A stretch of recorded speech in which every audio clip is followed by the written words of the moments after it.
And now, from Glasgow.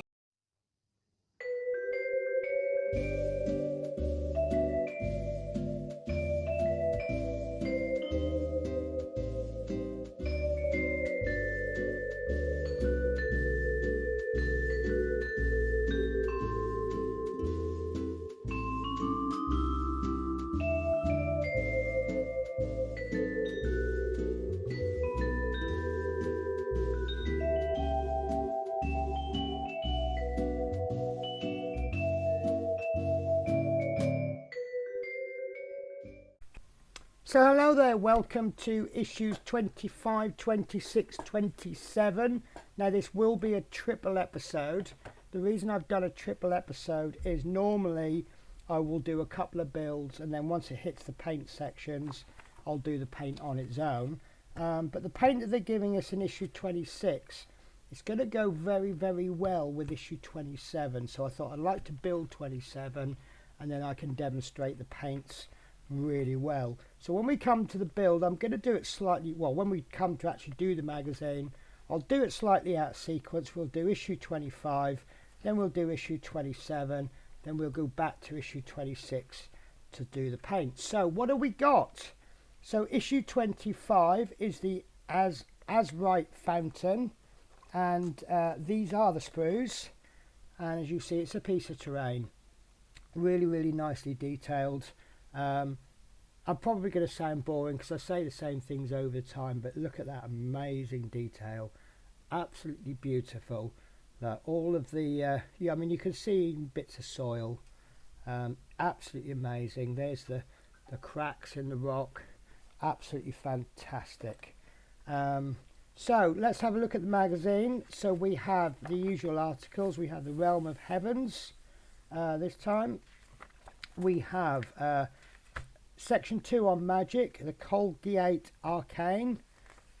Magic isn't a big thing on mine on Warhammer, but obviously it exists.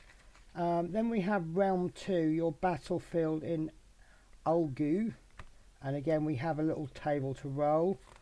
Then we have a little bit about the Azrite fountain. These are ruins everywhere in the mortal realms. Many of these are remnants of huge cities built during the Age of Myth. Often these rubble-strewn shells are used by settlers as the basis for their new holdings. However, the lost cities of the realms may be infused with dangerous and unstable magic. So you do get a little table to roll. So let's pick a random number, say 5. This treasure chest was dragged here by Uruks looking to create a secluded den for their piles of shiny loot. What that actually does, I do not know.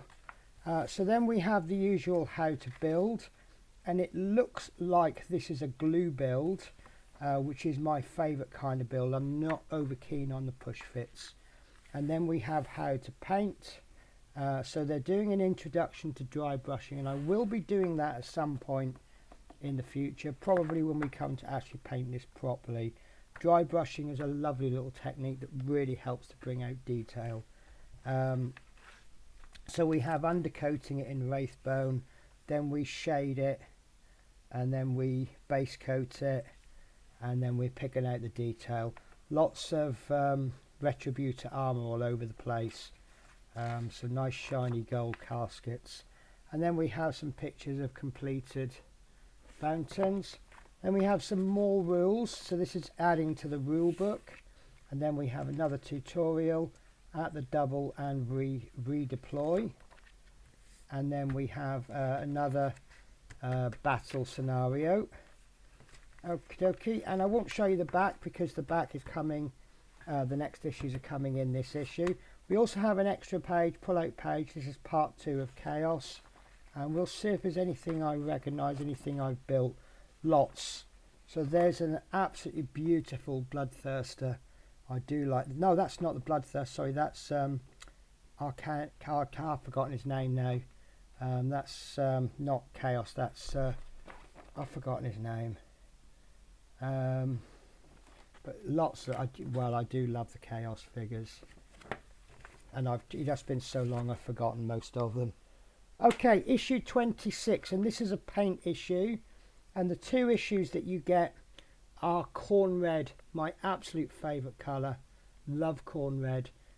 Being a chaos player or an ex-chaos player, Khorne red, brass and black were my 3-2 go colours. Absolutely love that. And then we have a contrast Gryph Hound orange.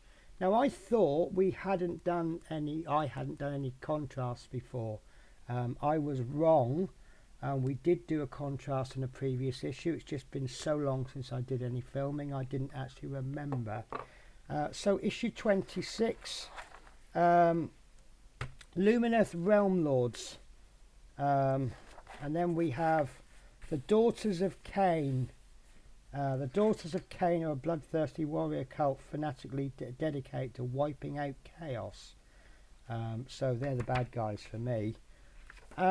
Then we have the Idoneth Deepkin. We have Gorka Morka. I've heard of Gorka Morka, don't know much about them. I believe that's it's an orc thing, an auric thing. And then we have Crusade. This is a new one. And then we have War Clans. How to paint using the Khorne red. So we're going over some of the Gryph chargers and some of the figures, just adding in a touch of Khorne red. And then looks like we're not actually going to be using the contrast paint in this issue anyway. But as you know, we get some figures, we get a paint, we go back and we paint what we can with that paint. We get some more figures, we get a little bit of paint, we then go back, and this is going back as far as we can with the Khorne red. More rules for your rule book, another tutorial and another scenario, and that is the end of that magazine. And then on to issue 26, we get 6 Gryph Hounds, and this is the reason why I'm doing this issue. So these sprues are quite interesting because you get 1.5 Gryph Hounds per sprue, which I think is interesting. So you get 3 half of bodies and 4 heads, but it looks like if you're getting 4 halves of heads, that's 8 heads but 6 bodies, so that's going to be interesting. Spare parts, we like spare parts. So these are the Gryph Hounds, and they don't look like that's painted the same way that we've been told, we will be told to paint. So we have the Arcanum of Optima.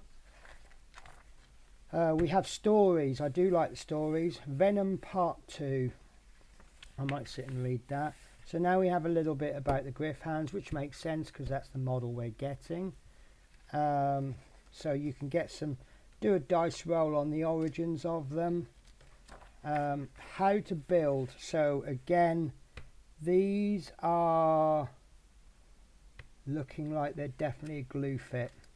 And they're just simply 4-part models, so we'll get on and do that later on. So here we have some pictures of Gryph Hounds, and as you can see, in the same sense of say horses, you can get so many different variations. With horses you can get white, brown, black, and everything in between. With Gryph Hounds there's lots of different ways to paint them, which is quite interesting. So you can actually do a pack. You could perhaps do them all the same colour and then do another unit different colours, or you can mix and match them.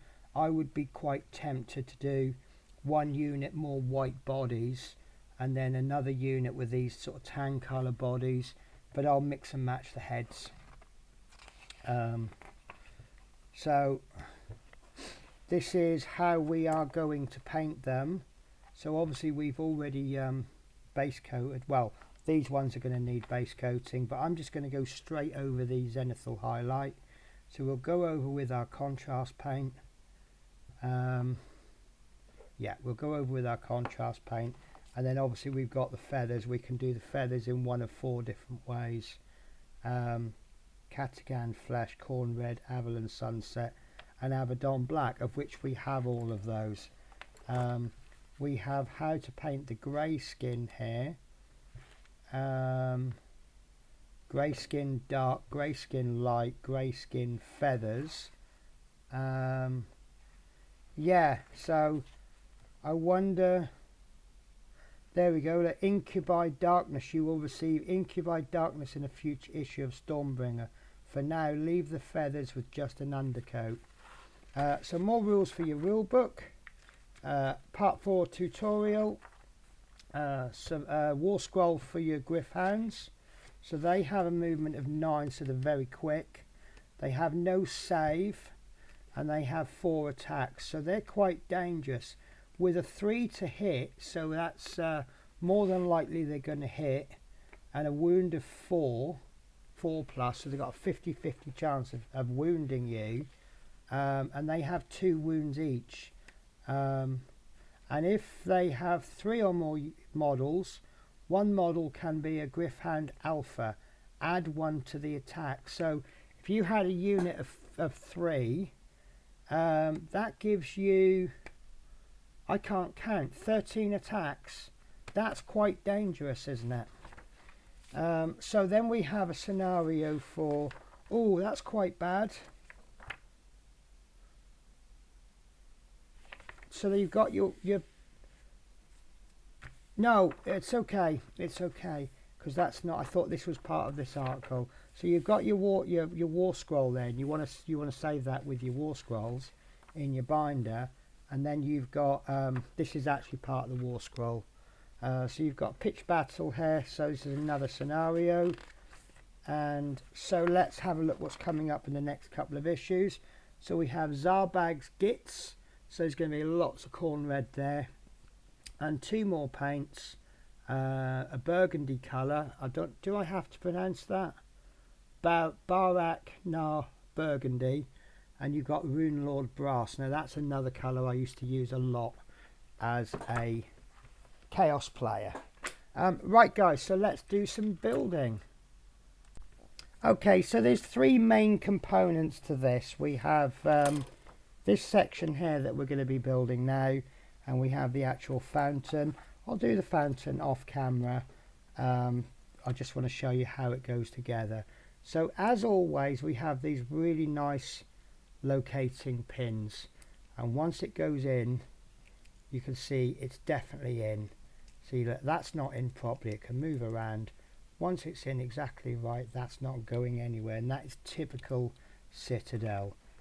So what we'll do is we'll just pop some glue on there. Now I like to put just a weeny tiny bit too much, and by too much I mean just enough plus a weeny bit more. And the reason for that is once you glue it together, you then get a little tiny bit of squeeze out. Not much, not a lot, but any gappage, it then fills that. And then we need to find a peg or some kind of clamping device. You can see that's gone together so well, I can't actually see where the seam line is. But we'll just pop a peg onto that just for a couple of minutes, and then we'll just let that not completely dry, but just enough to hold. And then we'll just move on to the second part, and we're putting together this chest. And this one goes completely against how Games Workshop normally operates. This is actually quite terrible. This has no positive location marks at all, which is a bit disappointing. And I'm trying to figure out what happens if you put it the wrong way round. Right, so there's some little detail on the side. It's obviously a handle, and you can see if you put that together the wrong way, it's going to look odd. So do make sure it's the correct way. Now I think the best way to do this will be just apply a little bit of glue just on the one side, get that glued up, get that held in place, because it's not going to fly so much. There we go, that's actually not a bad fit. I wish I'd have put a locating tab in, but and then this side that I haven't glued, I'm just going to run a little bit of my watery light glue in there, and that's gone in a treat. Just make sure you get that straight. and then you've got some locks at the top there, and what's going to happen is this is going to go on the opposite side to the locks, and that really, there's nothing positive about this. I do sing Games Workshop's praises so much, and this is actually by comparison has let me down. So you've got some hinges there, so you want to try and get those hinges on the outside. And oh, I tell a lie, there's actually some tiny recesses right on the edge, and if you do get it right, it will go in. Anyway, so this should be dry enough for us to play with.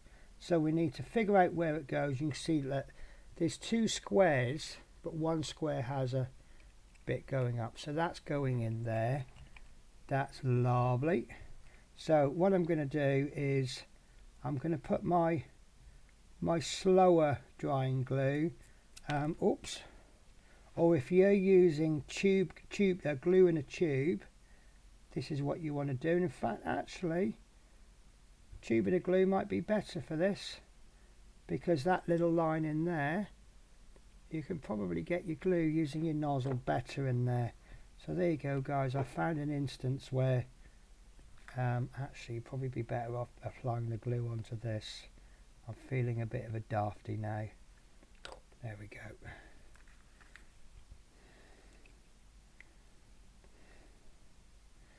Okay, now let's figure out how this goes. Do a little dry fit. That's actually quite nice. Oh, I see. So I was wondering, like, there's nothing in there, but actually the contents are actually built into the base. So that's really nice. So making sure we get this the correct way round.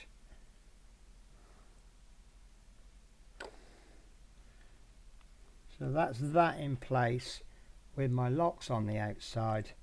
And then what I want to do now, if you're using a tube glue in a bottle like this, what I would do is just run the tip of your brush along the edge, try and get as much off as you can, and then we can just pop a little bit of glue on the hinges, and then we can arrange that however we want.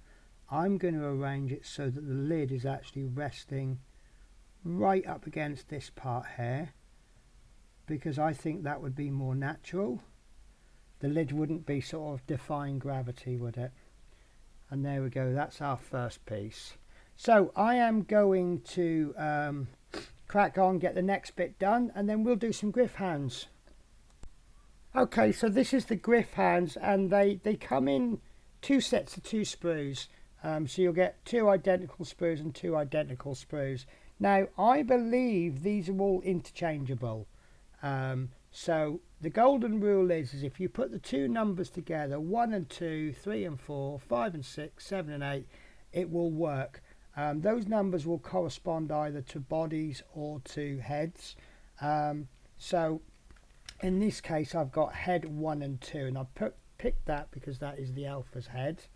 And then the body, I've picked 5 and 6, which is by coincidence what they tell you to do for the first Gryph Hound. But I do believe that these will all interchange into each other, so that the more of them you buy, even though you buy the same, the more different combinations you can have. In this particular case, because I've got 6 Gryph Hounds, 6 different heads, 6 different bodies, 3 different bodies, 3 different heads, so that's 9 different Gryph Hounds I can make. So ever so simple, guys. All we need to do is just apply a little bit of glue on the body, and try not to apply too much because it is quite thick. I did do a dry fit, as I always do, and that is quite a positive location mark. So once it's in, you know it's in properly. And there we go. So if you slide it, it doesn't want to go anywhere. And the same with the head, because I can see a little tiny hole there, and then little tiny locating mark there, and this is how they go together, just like that, and you really can't go wrong. Well, you can go wrong, but obviously it's either going to fit or it's going to look horrendous. There we go. There we go. Right. So then to pop that head in,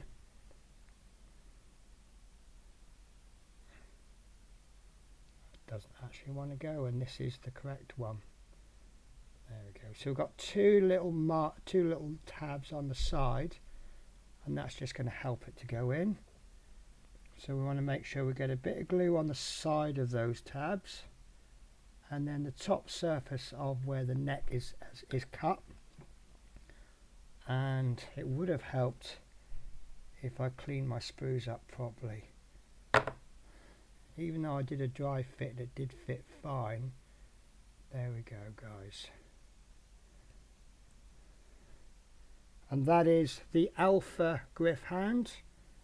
And then all we need to do is, once he's dry a little bit, give him a little time just to set.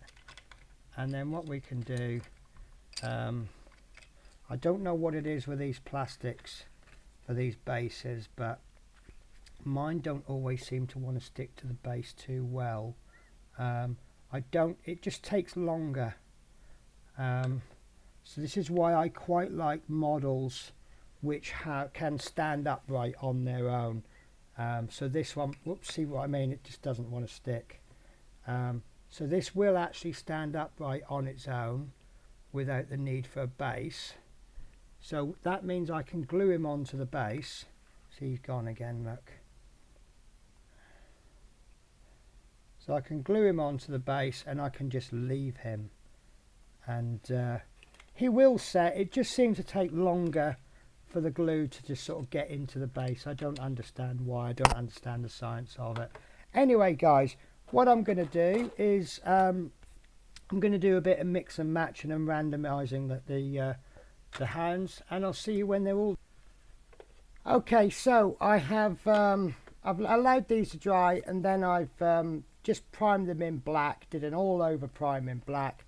And what I'm going to do now is I'm going to do my usual zenithal highlight.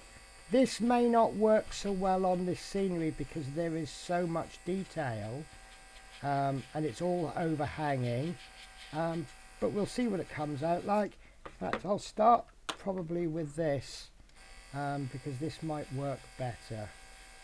Okay, so all we're doing is we're just hitting this at 45-degree angle with the grey, and already you can see some of the detail in the treasure chest is beginning to really pop. Okay, and then we just go over until we're happy with the result. Oops, like so.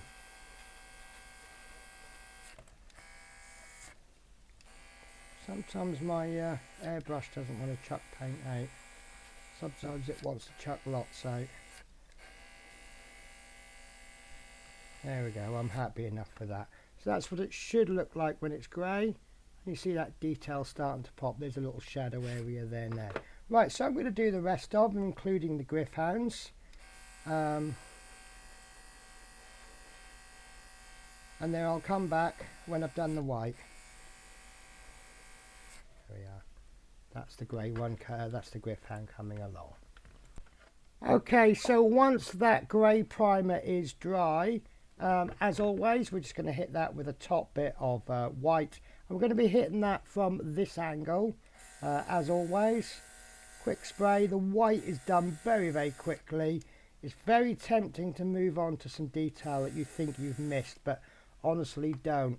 It will all add to the effect. So as you can see there, it's really perfectly shown out the highlights, and it's really caught some of that nice detail.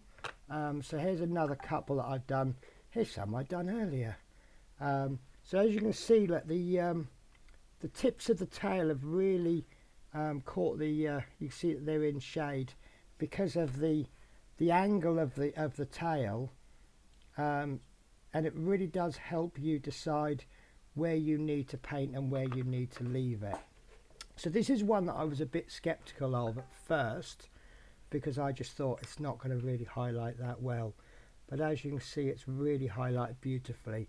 It's now showing up those extra detail on those pillars there, the detail on the chest, the box of treasure, that's really popped out, and as you can see, there's so much detail on these.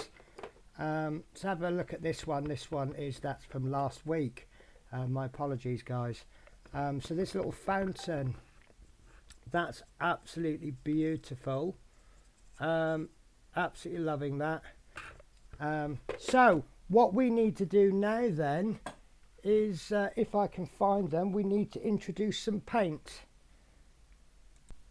Okay, so the first colour we're going to play with today is this lovely, beautiful Khorne red. Now it is a base paint.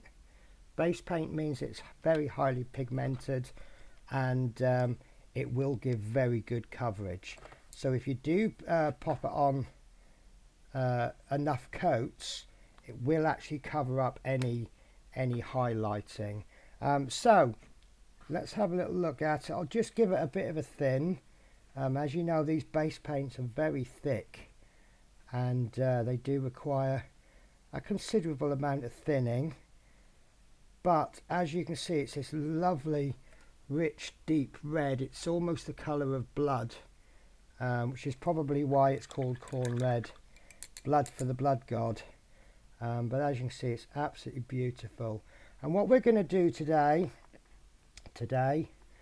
in this section, so the main of these Gryph Hounds can be painted in a variety of colours, but in this particular case we're going to do it in red. Now this actually really shows off the zenithal highlighting perfectly. This is one coat only, and as you all know, I'm not good at getting coverage on one coat. You shouldn't be getting full coverage on one coat anyway, but by applying just a single coat, it gets the main bit down. Okay, and I'm just roughly, this is actually very good design. So as you can see, look, you've got this nice deep rich red on the bottom, but it's much lighter on the top, so it really does influence the actual colour. But obviously once we get a second coat on, that will just deepen that a little bit.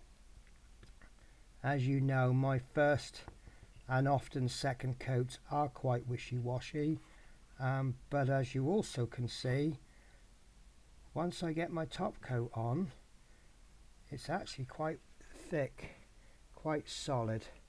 So there we go, that's a second coat, and I would say that's probably perfect, but I don't know if the camera can pick it up. Even though it's a base coat and it's quite a solid coat, it has slightly influenced the colour of the paint. You can see it's a little bit lighter on the top. So this particular Gryph Hound now has a red mane, which is absolutely fine.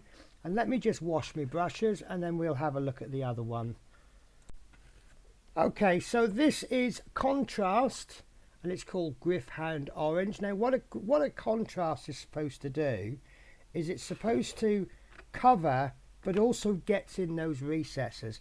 It's a little bit like a wash, but it's also a little bit like a paint. You get the coverage. I suppose it's kind of a, I would describe it perhaps as something between a wash and a glaze. It's going to be see-through. Let me see if I can find something to paint. There we go. So it's kind of a transparent paint, but it also runs into recesses in the same way as a wash would. So we're just gonna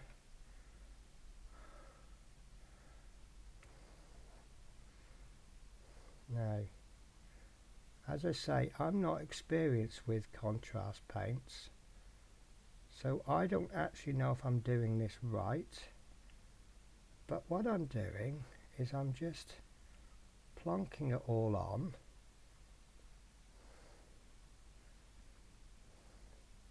I think this is also known as cheating, because it creates your highlights for you, but then again so does zenithal highlighting. So is that by the same definition also cheating? Right.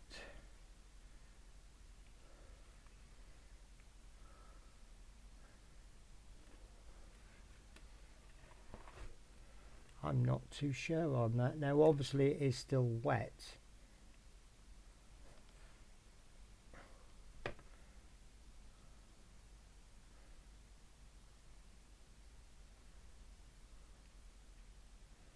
Doesn't seem to have done much for me.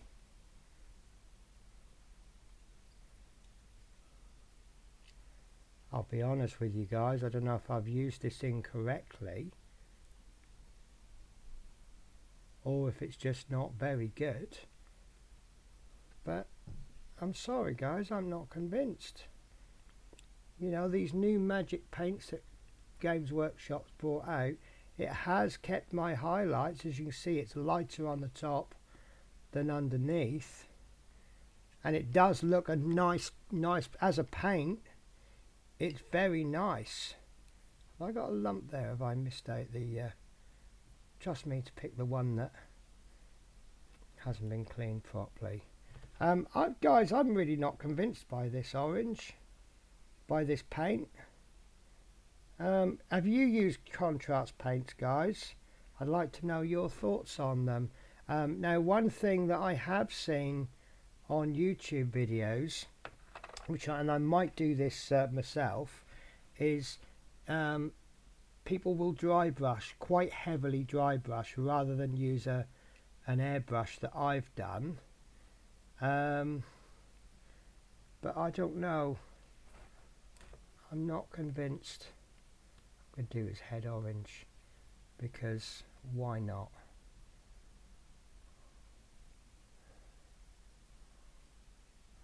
I like the concept of the contrast paints, and it has certainly, but to me it just looks like a see-through paint, which I was using years ago with a company called War Paints.